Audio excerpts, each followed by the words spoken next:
সুপ্রিয় দর্শক, আজকে আমাদের আলোচনার শিরোনাম দেওয়া হয়েছে পাবলিকের ভাষায় রিপাবলিক আলাপ। এবং যথারীতি আজকে আপনারা যে অতিথি দেখতেছেন, আজকে আমি কিন্তু অতিথি না, অতিথি হচ্ছেন একজন ফিল্ম মেকার এবং মানবাধিকার কর্মী, সমালোচক, মুক্তিযুদ্ধের পক্ষের সৈনিক। আরেকজন রয়েছেন মাশাল্লাহ, যার দেখতে খুব মিষ্টি মনে হয়, কিন্তু তার কথা প্রত্যেকটা তীরের মতো লাগে জামাতিদের বুকে। আরেকজনও এবং বলে যারা দেন যে সেম সেম সেম সেম আর হলো সুশীল, তাদের বুকে লাগে, তিনিও মুক্তিযুদ্ধের পক্ষের সৈনিক। আপনারা সবাই তাকে চিনেন ফারহানা ইন্দ্রা।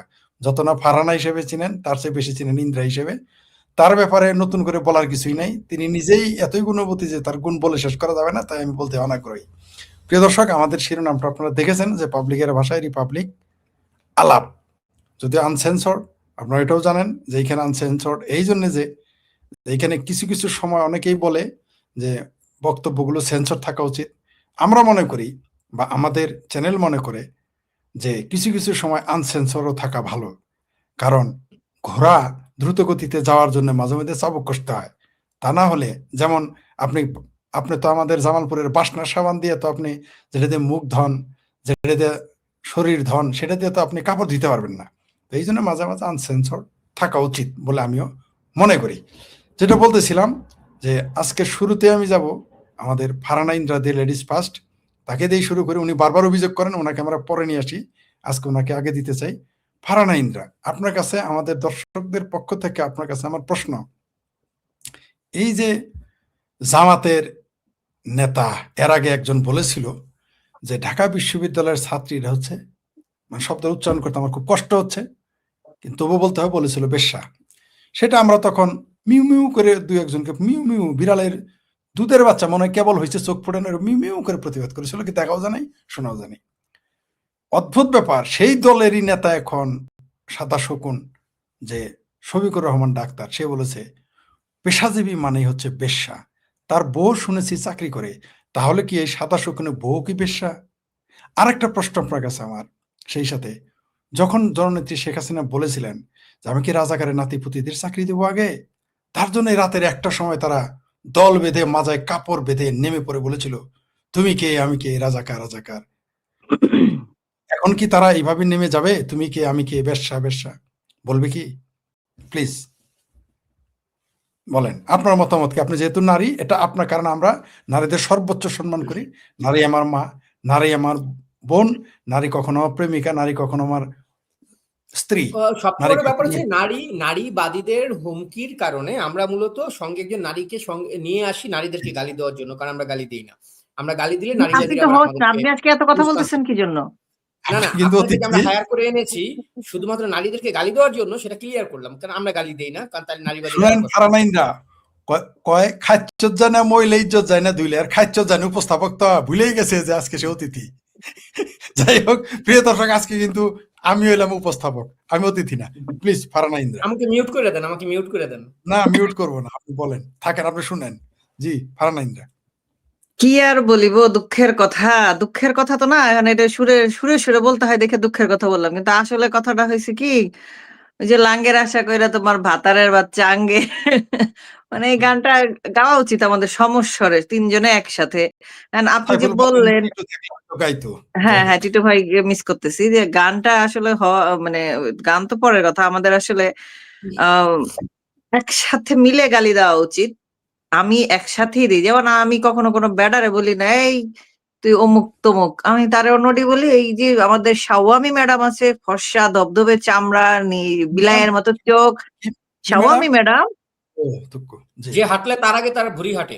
হ্যাঁ, তো সেই ম্যাডামকেও আমি যা বলবো, সেই ম্যাডামের ভাতারকেও আমি তাই বলবো। আলাদা আলাদা আমি ডিসক্রিমিনেশন করি না, আমি সমতায় বিশ্বাসী, দুজনকে সমান শব্দ ইউজ করবো। আমার মানে এত অন্তত গালিতে, হ্যাঁ অন্তত গালিতে, কারণ দুজনের সমান সমান মানে অধিকার ভাগ ডিজার্ভ করে।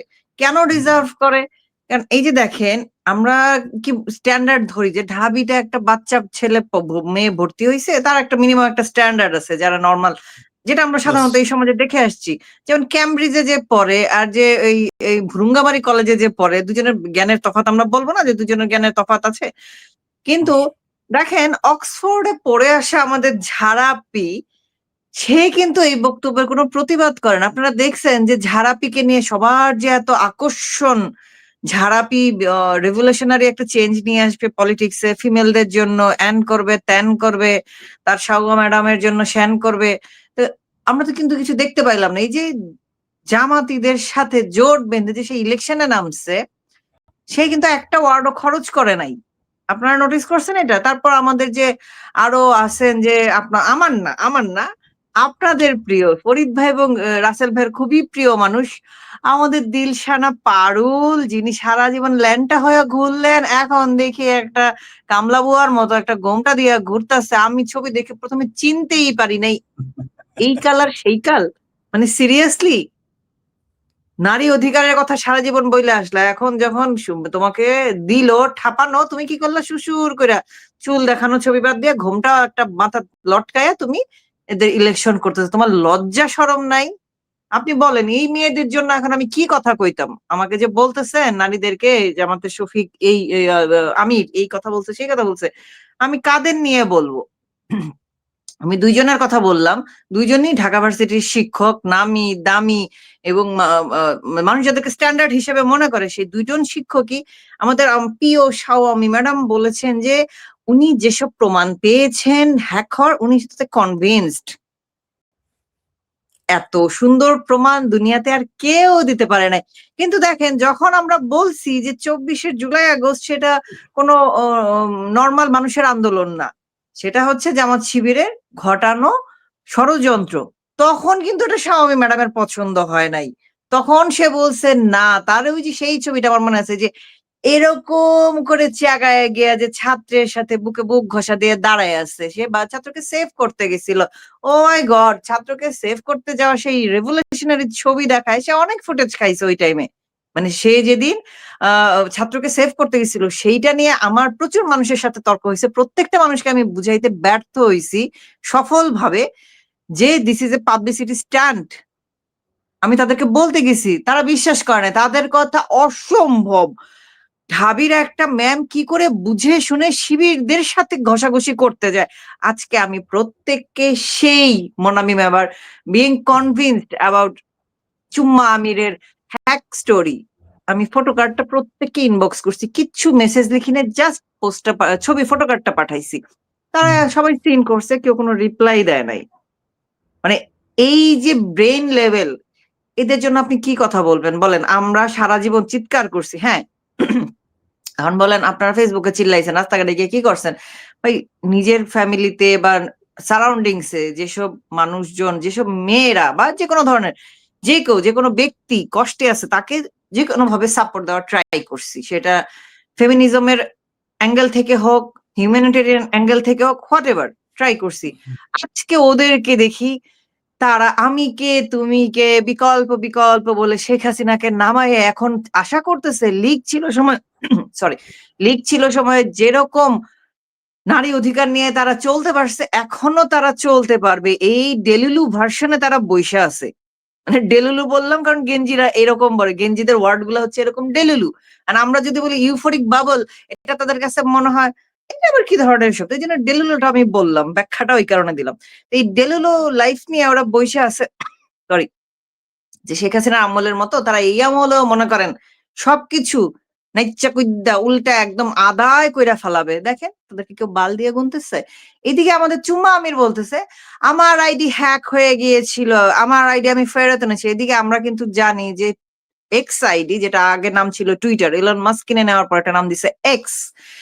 জামাতের এক্স কিভাবে 1-2 ঘন্টার মধ্যে ফেরত আসে, যেটা নর্মালি 3 থেকে 5 দিন লাগে ওয়ার্কিং ডেজ একটা আইডি রিকভার করতে, সেখানে তার চলে আসছে এবং এরকম কোনো প্রমাণ তারা দেখাইতে পারে নাই। যে আমরা একটা ভিডিও দেখতে পাইছি প্রমাণ হিসেবে, সেখানে এরকম কোনো নোটিফিকেশন বা মেইল নেই যেখানে আনঅথরাইজড লগ ইন হচ্ছে। একটা মেইল আছে যে সে পাসওয়ার্ড চেঞ্জ করছে, পাসওয়ার্ড চেঞ্জ করলে কিভাবে আইডি হ্যাক হয়? আমরা কি এখনো ইন্টারনেট দিয়ে বলক চালানোর যুগে আছি যে যা বলবেন তাই বিলিভ করে ফেলাবে মানুষজন? কিন্তু হ্যাঁ, এই যে শাওয়ামি ম্যাডামের মতো মানুষজন যখন পাবলিকলি এসে কোনো স্ট্যাবলিশ নিউজ চ্যানেলকে এইভাবে বলে যে আমি কনভিন্সড শিবিরের প্রমাণ দেখে, তখন মনে করেন যে জাতিটা কত গোড়া থেকে পচে গেছে সেটা আমরা স্পষ্টভাবে টের পাই।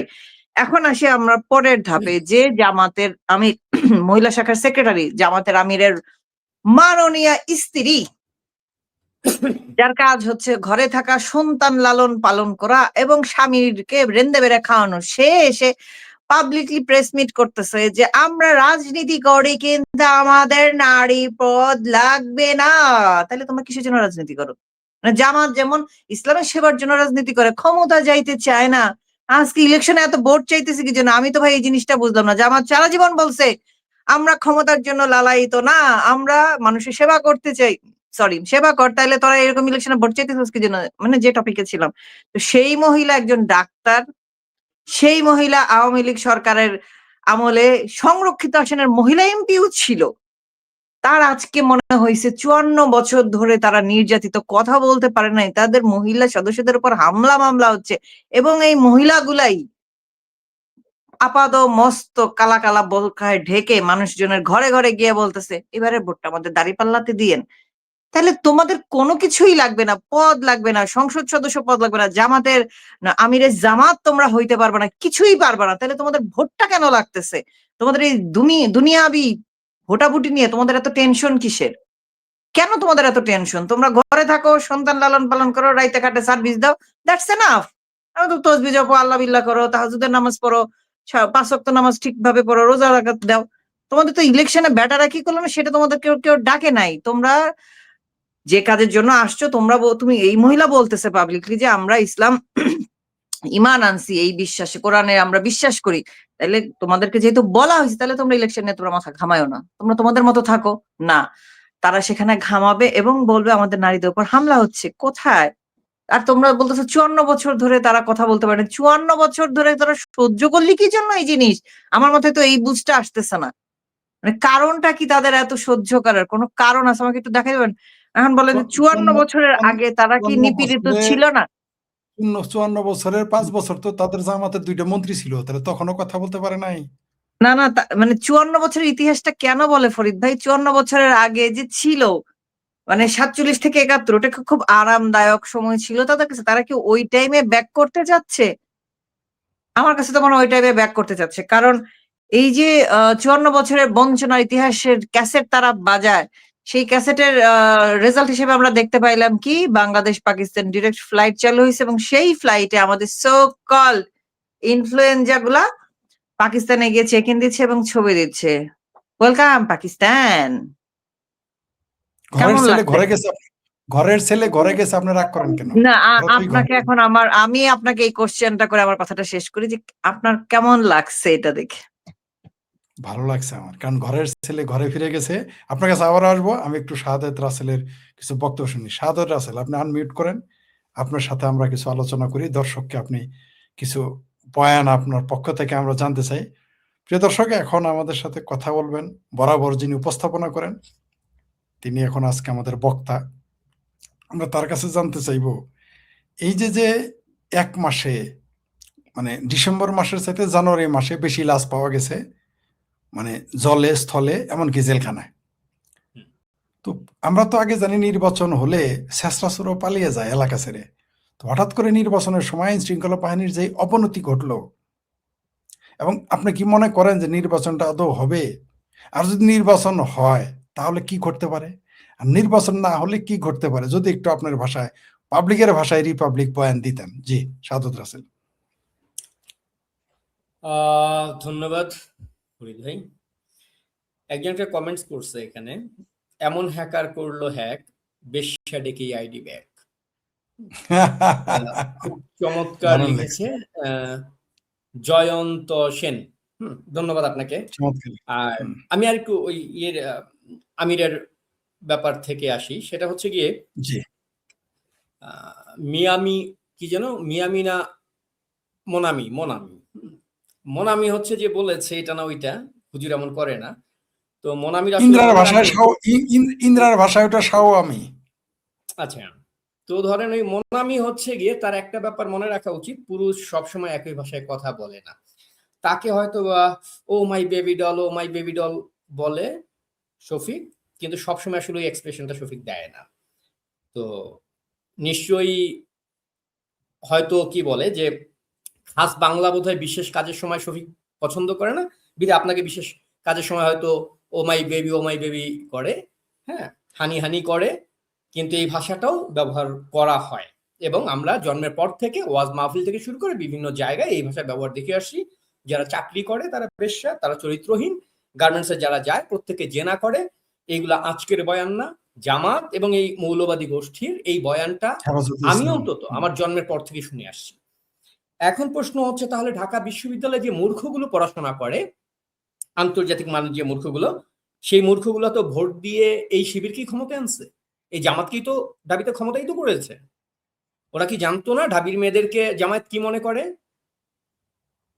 এই যে মোনামির মতো এইগুলা হচ্ছে গিয়ে ধরেন ওই জামায়াতের ওই কি বলে খোলা খাবার ডিপার্টমেন্ট আর কি, খোলা খাবার শাখা, এইগুলারেও পালতে হয় জামাতে, এই ধরনের ঢাকা বিশ্ববিদ্যালয়ের এই মোনামির মতো পাবলিকদেরকে। কিন্তু জামাত মূলত কি চায় সেটা রিসেন্ট বিবিসির সঙ্গে একটা ইন্টারভিউ দিয়েছে জামাতের আমির, সেই অথর্ব সেখানে অনেক কিছু বলেছে।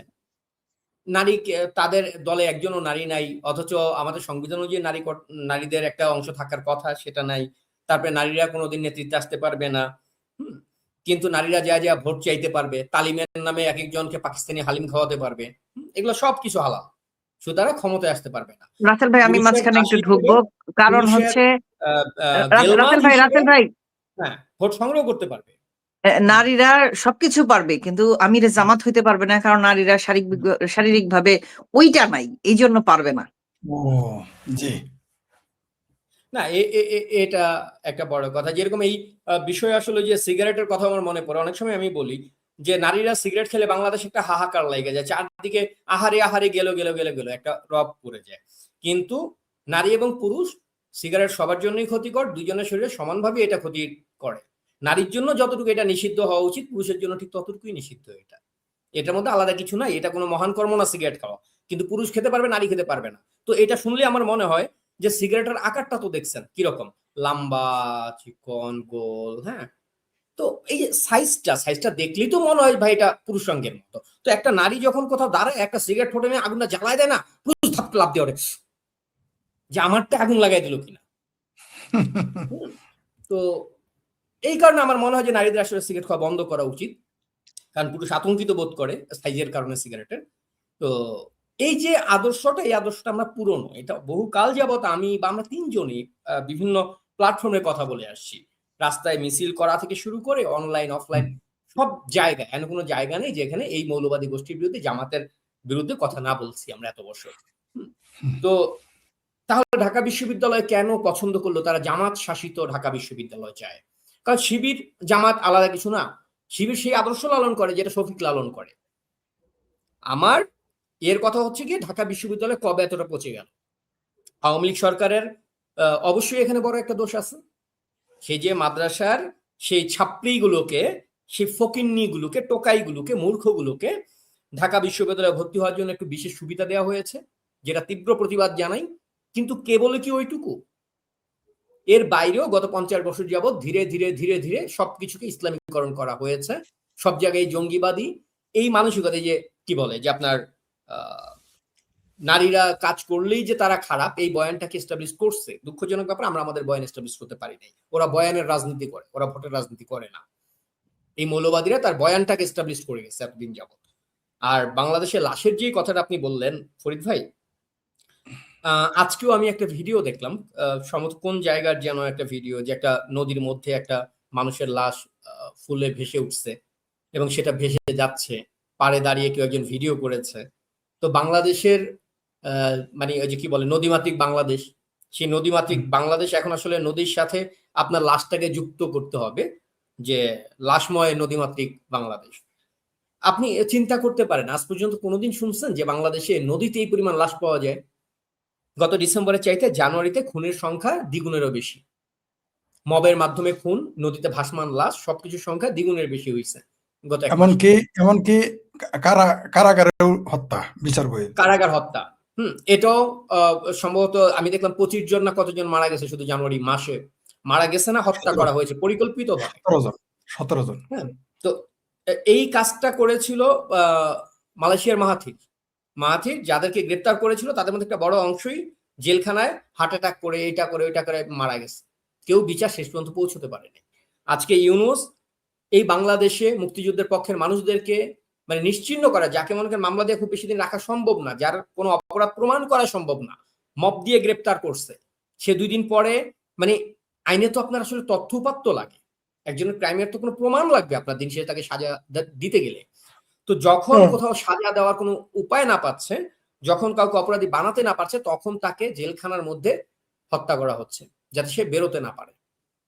এটা পুরোটা পরিকল্পিত। বাংলাদেশের ইতিহাসে এখন পর্যন্ত কোনো সরকারই আসে নাই যার আমলে এই পরিমাণ জেল হত্যা ঘটেছে। আর নদীতে লাশ ভাসার এই ব্যাপারটা একেবারে নতুন আমাদের জন্য, যে এই পরিমাণ লাশ শুধু মেরে মেরে নদীতে ফেলে দেওয়া। এর মধ্যে দিয়ে আগামী নির্বাচন আসছে, নির্বাচনে তারেক জিয়া এতদিন না না না না করে এখন আবার হ্যাঁ হ্যাঁ হ্যাঁ হ্যাঁ করতেছে, কিন্তু 6 মাস ইউনূস থাকবে এই ঘোষণাটা যখনই আপনার একটা জিনিস মিলান, যখনই ইউনূস গ্যাং বিভিন্ন জায়গায় ইন্টারভিউতে বলতে শুরু করলো 6 মাস তারা ক্ষমতায় থাকবে, জুলাই সনদ বাস্তবায়ন কমিটির মেম্বার হিসেবে যারা বিজয়ী হবে নির্বাচনে তারা কাজ করবে, এই কথার পরেই কিন্তু আয়েশা হ্যাঁ ভোটের পক্ষে কথা বললো। তার আগে কিন্তু বলেনি, তার আগে কিন্তু ইনডিরেক্টলি না ভোটের পক্ষে প্রচার চালাচ্ছিল বিএনপি। তাইলে কি ইউনূস এদেরকে ওই লোভটা দেখাইছে যে আচ্ছা ঠিক আছে যাও 6 মাস আমরা থাকবো না, তোমার হাতে ক্ষমতা দিব, তুমি আগে আমার হ্যাঁ ভোট জিতাও। বিএনপি এবং এই তারেক জিয়া কিসের ভিত্তিতে রাজনীতি করতেছে আমি এই ব্যাপারটাই আজ পর্যন্ত বুঝি না। শুরু থেকে আপনি দেখেন তারেক জিয়ার একটা কোনো স্টেটমেন্ট পাবেন না, একটা কোনো কর্মকাণ্ড পাবেন না যেটার মধ্যে আপনার কাছে প্রমাণ হয় যে রাজনৈতিকভাবে ওর কোনো মেরুদণ্ড আছে। ও হচ্ছে গিয়ে ধরেন ওই বড় লোকের বাড়ির সামনে যেমন গেটের সামনে কুত্তা ঘুরে বেড়ায় যদি কিছু খাওয়ান দেয়, ও মূলত ইউনূস জামাত গ্যাংয়ের দুয়ারে দুয়ারে এমনি করে ঘুরতেছে, যদি কিছু কপালে জোরে, যদি কিছু কপালে জোরে। আর এটাই যদি না হইতো তাহলে সেই 5ই অগস্টের পরে ওরে আপনি অগস্টের ধরেন যে অন্তত 1 সপ্তাহের মধ্যে বাংলাদেশে পাইতেন, কিন্তু ও সেই সাহসটুকু দেখায় নাই, কারণ ও জানে ওর অপকর্মগুলা কি। গত টার্মে ক্ষমতায় থাকাকালীন সময় কি কি অপকর্ম করছে এবং কোনগুলোর দলিল দস্তাবেজ প্রমাণ সবকিছু আদালতের কাছে আছে, ও জানে। অতএব ও এখন আসলে কিছু যে বলবে ওর জায়গা থেকে ওর বলারও কোনো উপায় নেই, ইউনূস যা বলবে ওইটাই হচ্ছে গিয়ে সই।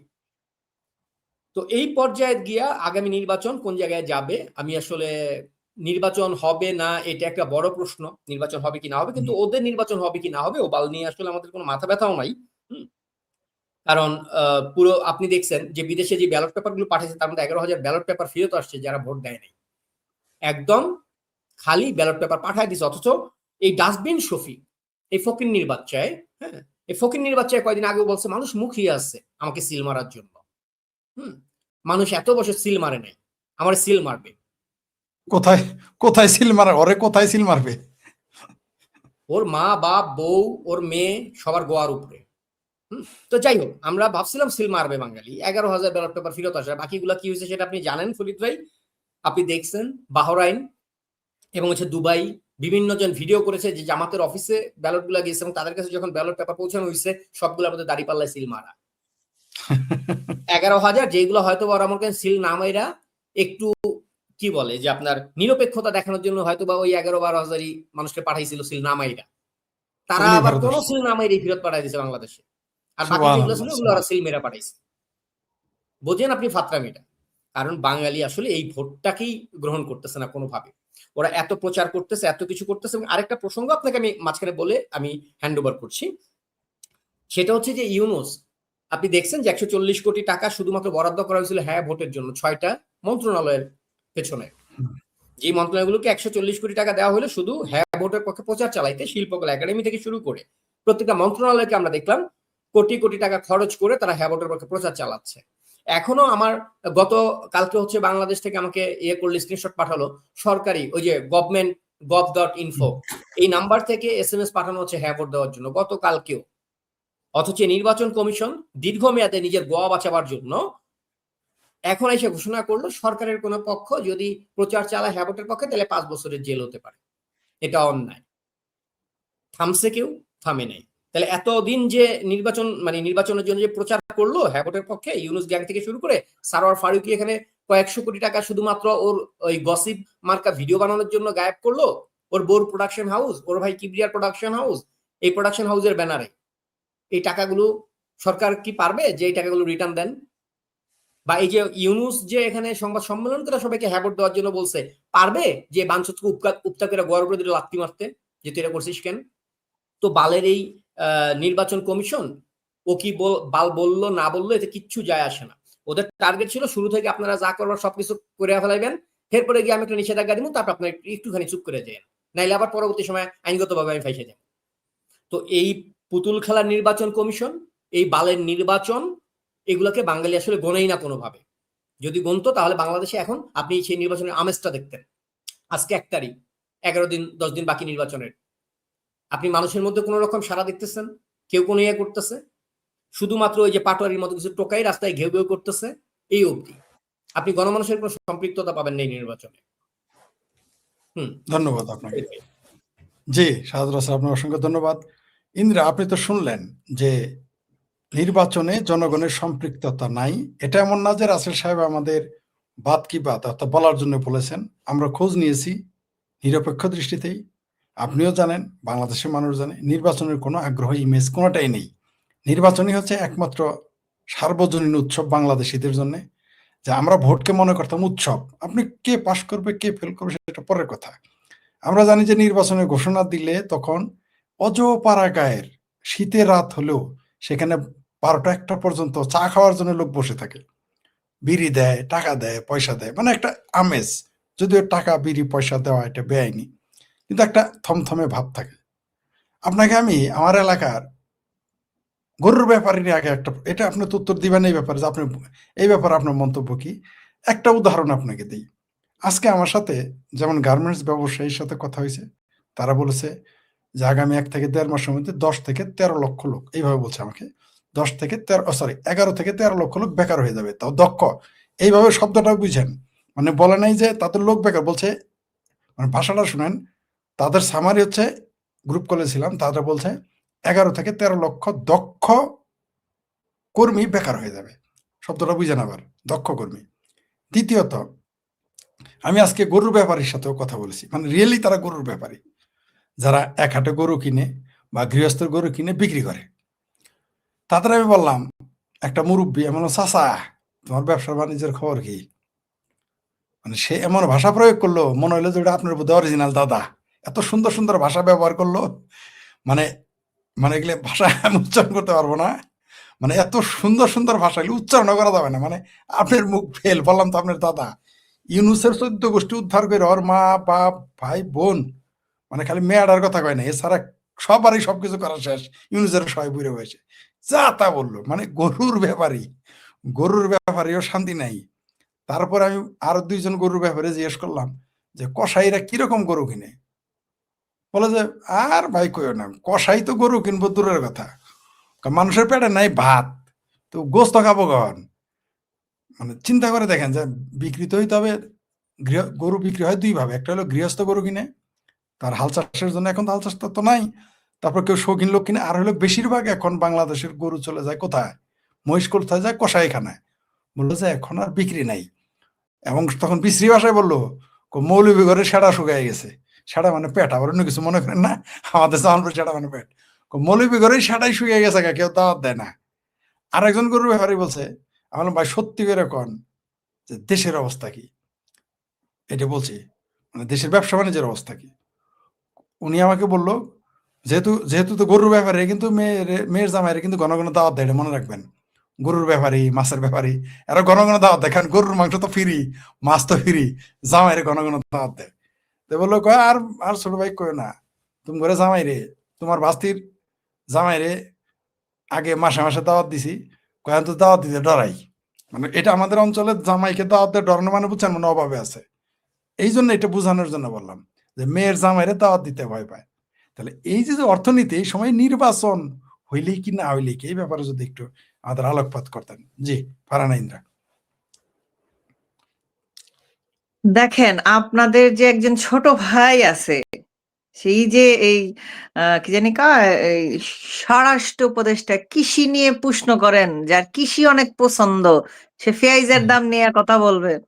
তো সেই লোক বলছে যে ইলেকশনে যে শেরপুরে যখন বিএনপি জামাতে উইকেট খেলা হইলো, ক্রিকেট খেলা হইলো, একটা উইকেট পড়লো, তো সেইটা নিয়ে সে বলছে দেখেন দুই ভাইয়ে যখন মারামারি করে তখন আসলে বাপ গেলেও থামাইবার পারে না।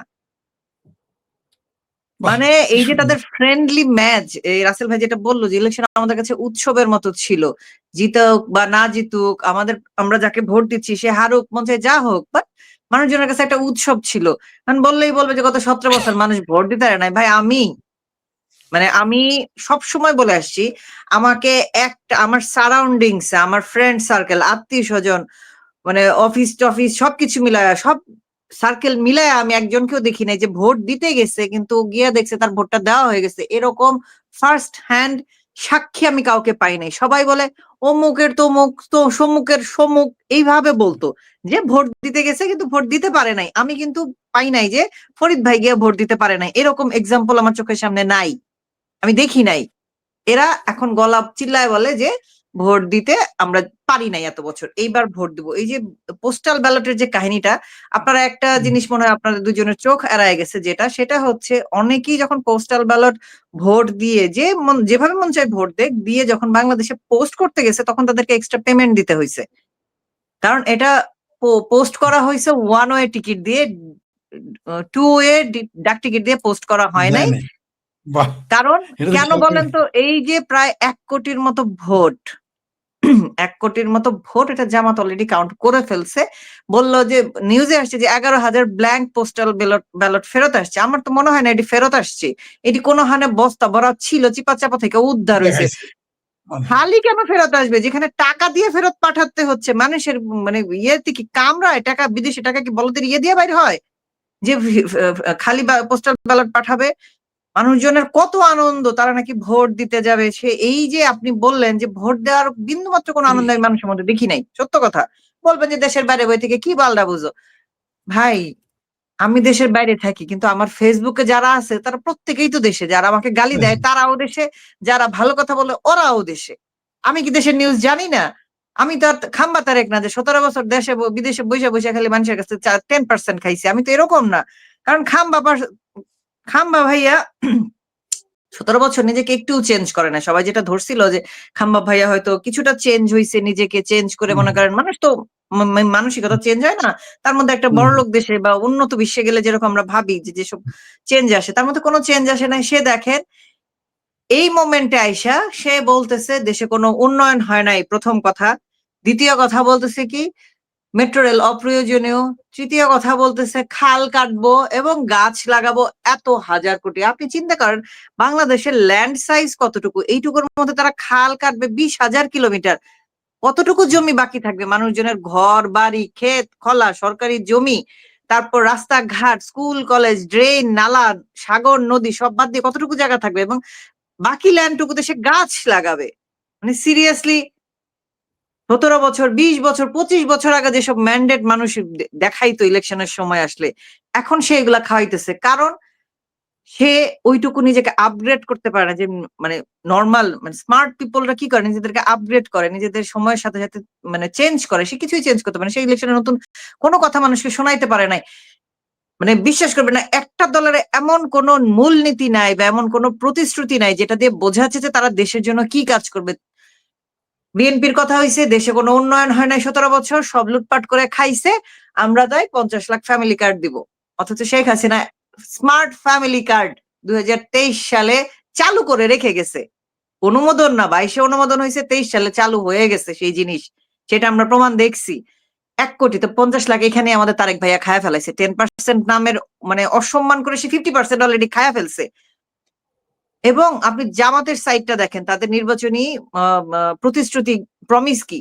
কোনো প্রমিস নাই, কিচ্ছু নাই। তার আইডিতে সে লিখতেছে যে যারা ওয়ার্কিং ওমেন তারা প্রস্টিটিউট, যারা কাজ করে এদেরকে ঘরে বাইরে বের হওয়ার দরকার নাই। আমাদের নিউ ইয়র্কে ডিম খাওয়া আক্তার ভাইয়া উল্টা আরো এক ধাপ আগায়া বলছে প্রেগনেন্ট মহিলারা যেন ঘরে বসে আলট্রাসোনোগ্রাম করতে পারে সে সেই ব্যবস্থা করবে। আক্তার ভাইয়া আমাদের এই কথা বলছে। আমি বুঝলাম না, যেখানে সে একটা মেয়েকে ঘর থেকে বের হইতে দেয় না, ঘর হইতে বের হইতে দিবে না, সেই মেয়েটার আলট্রাসোনো করতে সে কাকে পাঠাবে? বেগানা বেটাকে পাঠাবে। যেটা বলতেছিলাম যে সে এই যে কোন দলেরই কোনো নির্বাচনী ফিউচার কোনো প্ল্যান নাই, কিচ্ছু না, তার একমাত্র কাজ হয়েছে শেখ হাসিনা কত খারাপ ছিল, শেখ হাসিনা কত মানে খারাপ কাজ করছে দেশের জন্য, দেশের কিভাবে কি কি নষ্ট করছে, দেশ বেঁচে ফেলছে, এইসব ভুগিচুগি একই রেকর্ড বাজায় যাচ্ছে।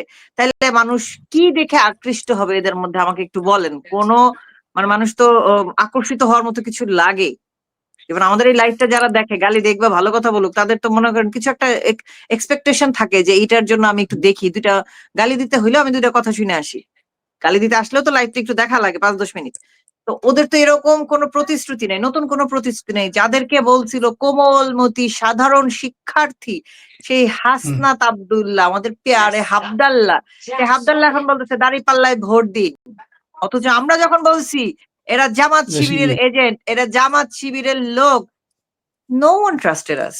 এখন কেমন লাগতেছে আমার ওদের কাছে গিয়ে জিজ্ঞেস করতে ইচ্ছা করে, লাইভে বসে বসে, মানে ফেস টু ফেস 1-to-1 বসে জিজ্ঞেস করতে, ভাই তোমাদের অনুভূতি কি? এই যে হাবদাল্লাহ সার্জি যে তোমাদের জন্য দাঁড়িপাল্লায় ভোট চাইতে আসছে, তোমরা না দাঁড়িপাল্লায় ভোট দিবা না, তোমরা না নতুন কিছু আনবা, এখন তোমাদের কেমন না, লাগে? তবে তোমাদের সবচেয়ে অনুভূতিটা আমার কি? মানে মজা লাগে যখন এই যে এক পার্টি বলে না যে আমরা তো বুঝতে পারি না, আমরা তাদের সাথে নাই, কারণ তারা জামাতে যোগ দিছে। আহারে কি সুন্দর কথা! মানে মনে করছিল যে বিয়ে তো করছি শালি লগে ফ্রি। হ্যাঁ, টিটো ভাইরা তো আমি ভাবছি সে একটা ফেক আইডি কার্ড ঝুলায় রাখছে, কিন্তু সেটা এখন লাইভে জ্যান্ত। তো জ্যান্ত যখন হয়েছে দেখেন আমাকে আরেকটু উত্তর দিয়ে যান। টিটো, আপনাকে আপনাকে অসংখ্য ধন্যবাদ আমাদের সাথে যুক্ত হওয়ার জন্য।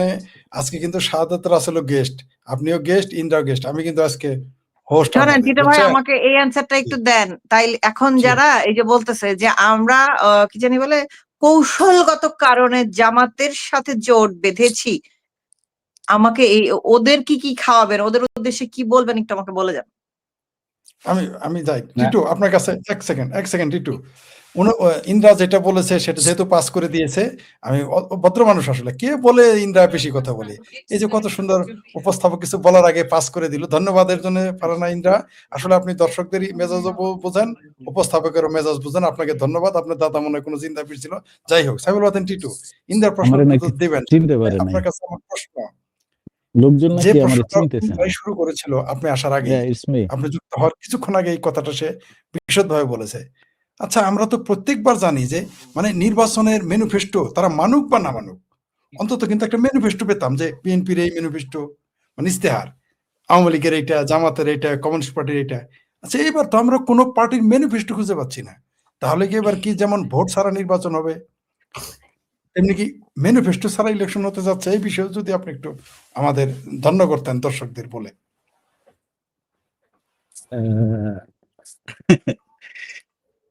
মানে কথা বললে তো আসলে বলবেন যে হাজী সাহেবের মুখ খারাপ।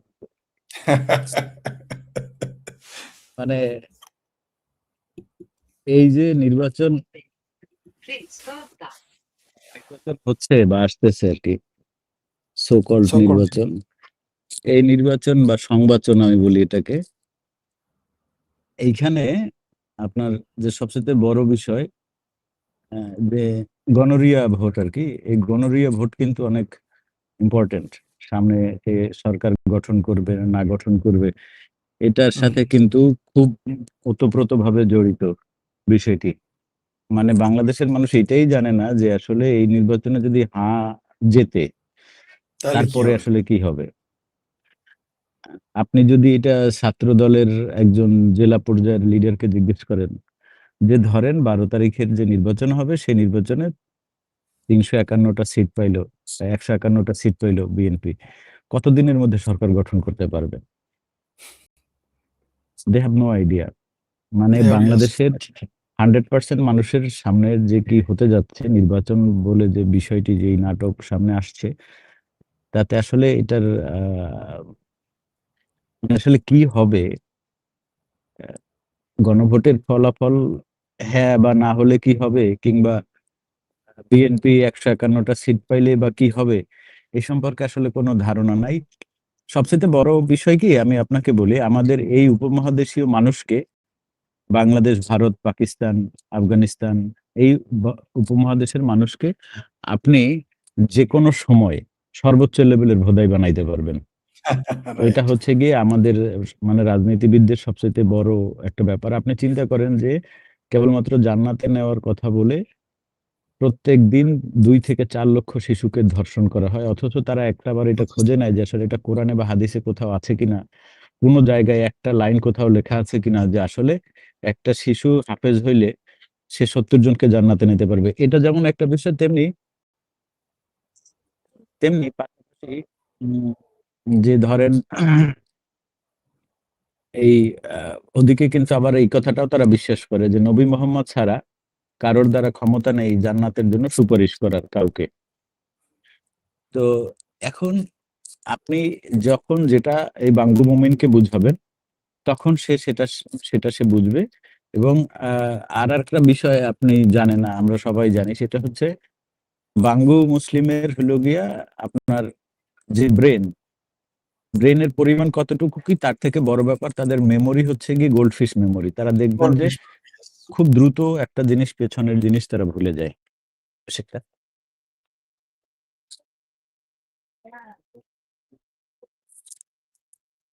তারা খুব দ্রুত পেছনের জিনিস, মানে কয়েকদিন আগে কে করছে, কে তারে পুটকি মারছে, কে তার মা দাদিকে নিয়ে দিনের পর দিন কনসেন্ট্রেশন ক্যাম্পে নিয়ে ধর্ষণ করছে, এটা তারা খুব দ্রুত গতিতে ভুলে যায়, খুব দ্রুত ভুলে যায়।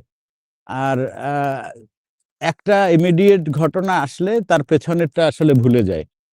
তো এইখানে এই মানুষকে আসলে আপনি কি নির্বাচন বুঝাবেন, কি গণভোট বোঝাবেন? এদের আসলে এতে কোনো কিছুতেই কোনো কিছু মানে বাঙালি হচ্ছে চ্যাটবট ছাড়া একটা জাতি। মানে এই যে ধরেন হাদিরে গুলি করে মারছে, যেই মারুক, দেখেন হাদির বিচারের দাবি এখন আর শোনেন কোথাও? হাদির বিচার চাই, হাদি হত্যার বিচার চাই, নাই। একটা ইস্যু আসবে আর একটা ইস্যু চলে যাবে। ঠিক যেমন আপনারা মানে এই নির্বাচন দেখবেন যে নির্বাচন তো আসলে জামাত অনেক আগে খাইয়া দিছে। এই নির্বাচন জামাত বহুত আগে খাইয়া দিছে। এবং একটা সেকেন্ড, আচ্ছা আপনারা একটু কথা বলেন। নাকি ইন্দ্রা বলবেন? তো আমি আসলে জার্নিতে আছি, আমার মানে একেবারে পুরো তথৈবচ অবস্থা। আমার আর একটু সময় পরেই ফ্লাইট। এর মধ্যে আবার বিভিন্ন জিনিস বিভিন্ন জায়গা থেকে কালেক্ট করা লাগতেছে, কোথাও কোনো জিনিস জমা দিয়ে দেওয়া লাগতেছে, যার কারণে আমার আজকে লাইফে থাকার খুব ইচ্ছা ছিল।